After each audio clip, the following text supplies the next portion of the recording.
And I think it's our responsibility, actually, as teachers, coaches, mentors, that we are always at the top of our game and that we are always learning.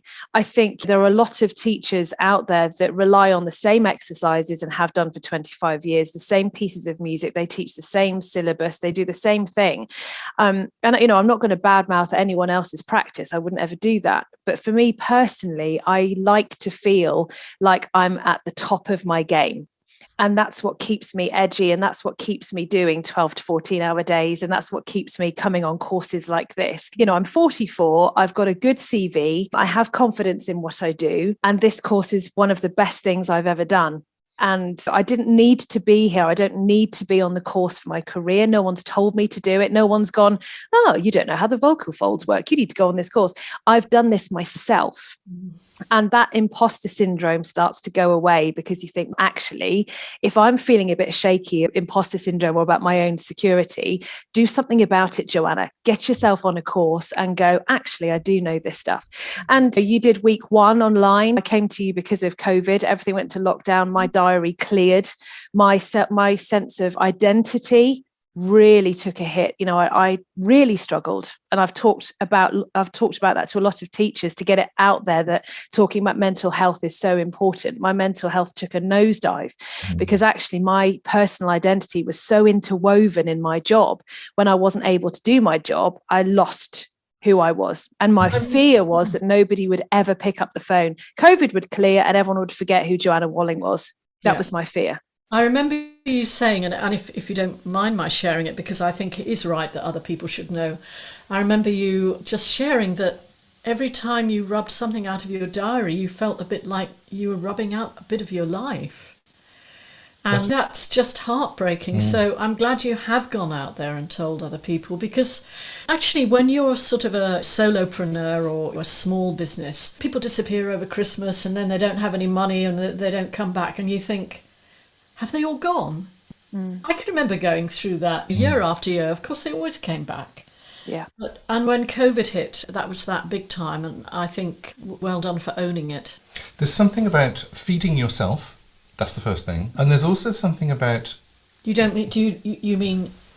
feeding your own soul. Your soul. And also feeding your desire for knowledge, which is also really important. And actually that's one of the things that you discover. By the way, there's something else which is really important about this course that I think is very helpful for imposter syndrome in general, which is you see other people. Yes. You're working constantly with other people. You have buddies on the course. We work as a group together. We do live stuff. And also we have the chat box open all the time. So you see the questions that people are asking and you go, oh, that's a question I had, but I was too nervous to ask it. Or somebody else also gets confused there. And that enables you to go, I am not alone in this world. And I think as a solopreneur, it's so easy to feel that you're just there by yourself. It's you against the world. That's so true. Seeing the questions come up in the chat box and think, oh, thank goodness someone else asked that, because I was thinking that. And I'm sat here thinking, oh, I'm the only one that doesn't know it. But I also have to give credit to you both, because it's very scary. I found it very scary coming on this course, because your whole career, you put up this front going, I'm confident. And by coming on a course, you're almost admitting that you've got some knowledge missing.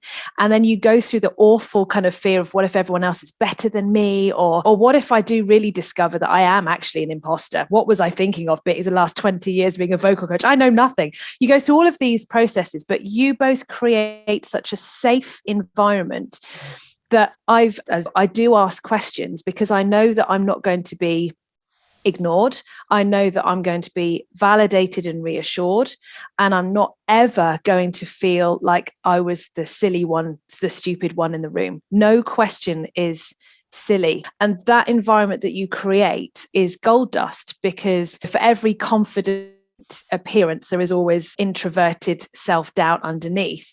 And you create this environment that means that we can all ask questions, even if the question's been asked 10 times before, and we go, sorry, can you just say that again? The fact that we've got the confidence to say that to you is because of the way you both are with us. You treat us like professionals. You treat us like adults. You don't talk down to us. You don't talk to us like we are students. You talk to us like industry equals, and you are here to fill in the gaps in our knowledge and empower us. And I can't thank you enough for that, because you could have had a very nervous Joanna on your hands that disappeared after week 1 going, I'm never going back there. But instead you had a Joanna Walling going, I need to do week 2.